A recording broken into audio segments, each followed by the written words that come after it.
नमस्कार दोस्तों, एक बार फिर से मेरे इस चैनल में आपका तहे दिल से स्वागत है। अगर आप सक्षम युवा के कैंडिडेट हो तो आपके लिए इस वीडियो में बहुत अच्छी अपडेट है दोस्तों। सक्षम युवा अपडेट को लेकर एक बहुत अच्छी वीडियो मैं इस चैनल पर आपके लिए लेकर आया हूं दोस्तों। अगर आप सक्षम युवा के कैंडिडेट हो तो आपको इस अपडेट के बारे में ज़रूर सुनना चाहिए। इसमें 2-4 ऐसी अपडेट है जो आपको ज़रूर सुनना चाहिए और आपके लिए बहुत फ़ायदेमंद होने वाली है। अगर आप इस अपडेट को सुन लेते हो और जो अपडेट मैं बताता हूँ अगर वो अपडेट आप कर लेते हो तो आपकी जो सक्षम युवा की जो फाइल है वो दोस्तों बच जाएगी, अन्यथा आपकी जो फाइल है वो रिजेक्ट कर दी जाएगी, आपको सक्षम युवा पंजीकरण से बाहर कर दिया जाएगा। जैसे ही हमने एम्प्लॉयमेंट डिपार्टमेंट से बात की है तो उन्होंने कहा है कि भाई जो सक्षम युवा की जो साइट है वो उस साइट को हमने मेंटेनेंस पर इसलिए ही लिया है ताकि हम जो डाटा है वो अपडेट कर सकें। दोस्तों वो अपडेट क्या है जो हमने सक्षम युवा एम्प्लॉयमेंट डिपार्टमेंट से बात की, वो अपडेट्स मैं आपको इस वीडियो में एक एक करके अपडेट्स बताऊंगा और उस अपडेट्स को अगर आप अपडेट नहीं हो तो आपको जो रोजगार पंजीकरण है उसमें आपको आकर उसे अपडेट कर लेना है। भाई दोस्तों वो आपको ध्यान से अपडेट करना है, हर डिटेल को आप पूरे कंप्लीट तरीके से अपडेट कर लीजिए, अन्यथा आपकी फाइल रिजेक्ट कर दी जाएगी, आपको सक्षम युवा पंजीकरण से बाहर कर दिया जाएगा। दोस्तों चैनल पर नए हो तो चैनल को सब्सक्राइब कर लीजिएगा और बेल के निशान को दबाना ना भूलिएगा ताकि आने वाले नोटिफिकेशन आपको सबसे पहले मिलते रहें। इस जानकारी को आप अपने दोस्तों के साथ जरूर शेयर कीजिएगा। आइए दोस्तों समय ना गवाते हुए स्टार्ट कर लेते हैं। आप कोई भी ब्राउजर यूज करते हो उस ब्राउजर को आपको खोल लेना है और खोलने के बाद आपको सर्च बार में टाइप करना है HREX और आपको सर्च कर देना है। जैसे ही आप सर्च करोगे तो आपके सामने इस प्रकार का इंटरफेस होगा। जो भी सक्षम युवा के कैंडिडेट है वो ये सब कुछ जानते हैं, लेकिन कई कैंडिडेट ऐसे भी हैं जो इस जो प्रक्रिया को है वो नहीं जानते भी हमें क्या करना है क्या नहीं करना है।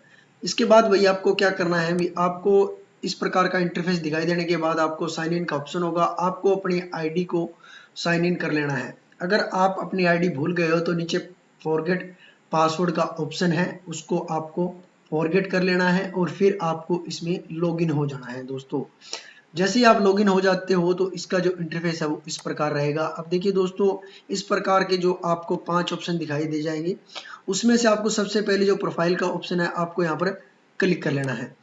क्लिक करने के बाद देखिए दोस्तों आपको प्रोफाइल पर क्लिक कर लेना है। प्रोफाइल पर जैसे ही आप क्लिक करोगे तो सबसे पहले का जो अपडेट है वो यही है दोस्तों। एक्सचेंज से हमने बात करने पर उन्होंने हमें बताया कि भाई सबसे पहले आप तो अपने एक्सचेंज की जो फाइल है, जो रोजगार भत्ते की जो फाइल है, इसको भाई अगर आपका रिन्यूअल है तो आप इसे रिन्यूअल कर दीजिए।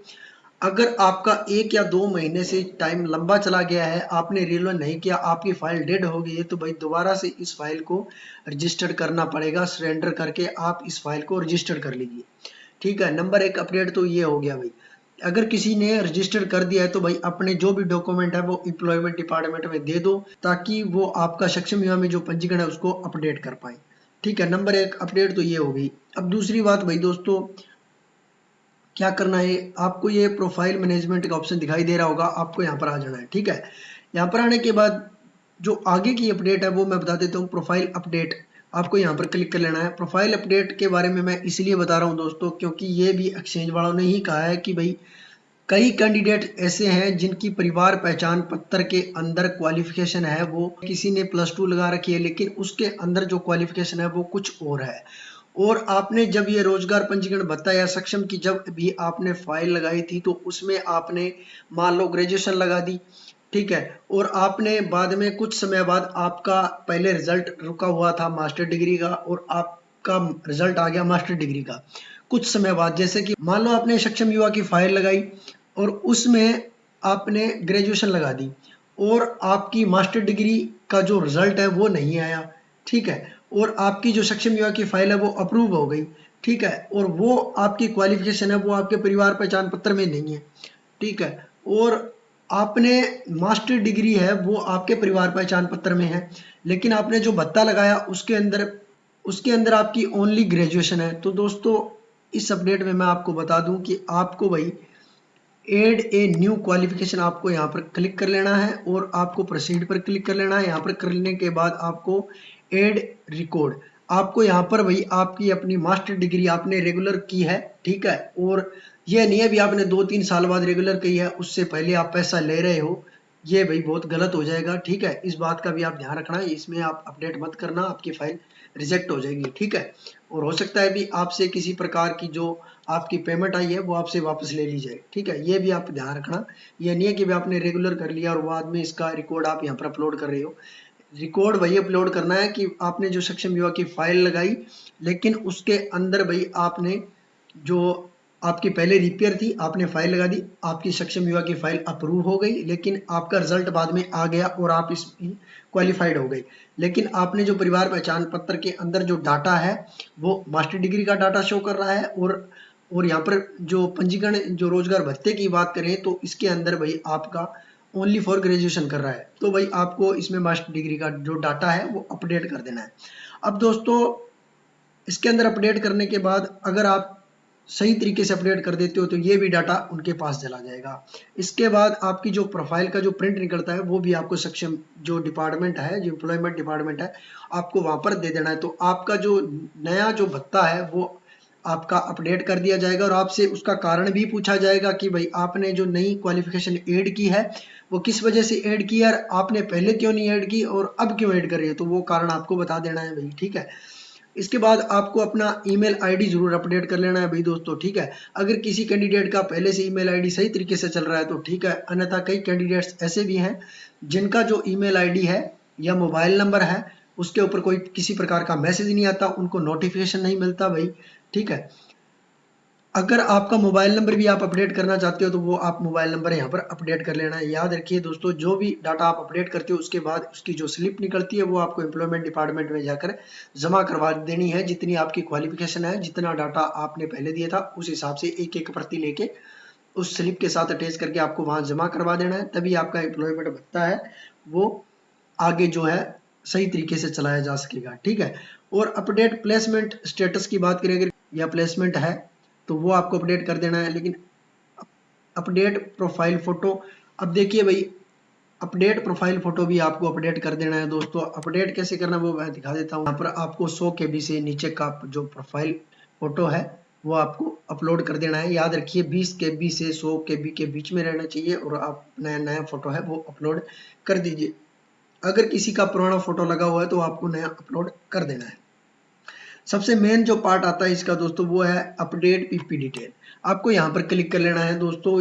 कई कैंडिडेट ऐसे हैं, काफी सारे कैंडिडेट ऐसे हैं जिनकी एक्सचेंज वालों ने हमें प्रोफाइल दिखाई है और कहा है भी ये जो डाटा है ये हम उन ये जो लिस्ट है ये उनकी लिस्ट है जिनकी अभी तक पीपीआईडी अपडेट नहीं है दोस्तों। सबसे बड़ी बात है ये, ठीक है। आप सब कुछ डाटा अपडेट कर देते हो, अगर आपकी पीपीआईडी अपडेट नहीं है तो आपको अपडेट कर लेना है। अगर किसी कैंडिडेट की यहाँ पर UR PP detail is already update आ रहा है तो बहुत अच्छी बात है।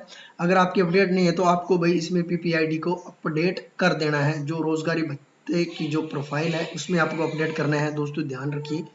अब ये सारा डाटा है ये आपको अपडेट कर देते हो तो एक्सचेंज वाले आपका डाटा वेरीफाई कर रहे हैं किसका डाटा क्या अपडेट है, किसका डाटा क्या अपडेट है। तो मैं आपको बताना चाहूंगा कि आप अपना डाटा सही तरीके से इस प्रोफाइल में अपडेट कर दीजिए। अब भैया आपका डाटा आप अपडेट कर लेते हो अच्छी तरीके से और आप जो डॉक्यूमेंट इसमें निकल के आते हैं, जो प्रति आती है उसका डॉक्यूमेंट आप जाकर एम्प्लॉयमेंट डिपार्टमेंट में दे देते हो तो भाई आपकी जो सक्षम युवा की जो प्रोफाइल है वो अच्छी तरीके से आगे जो सही तरीके से उसका पंजीकरण है वो चला दिया जाएगा, ठीक है दोस्तों।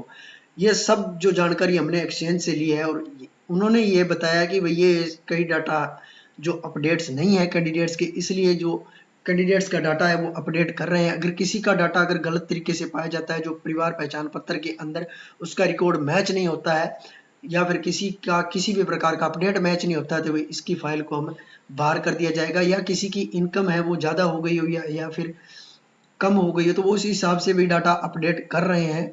ज़्यादातर तो यही पीपीआईडी है जो डिटेल है वो मैच नहीं हो रही है, इस प्रकार से डाटा है वो अपडेट नहीं हो पा रहा है दोस्तों। तो इस प्रकार से आप अपना डाटा अपडेट कर लीजिए और फिर आप एक्सचेंज में जो डाटा है वो आप देते हो तो आपकी प्रोफाइल को जो सही तरीके से जो पंजीकरण का है वो चलाया जा सकेगा।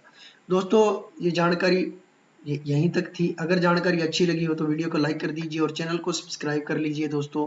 इस प्रकार की जानकारी आपको बार बार नहीं मिलती। ठीक है, थैंक यू दोस्तों।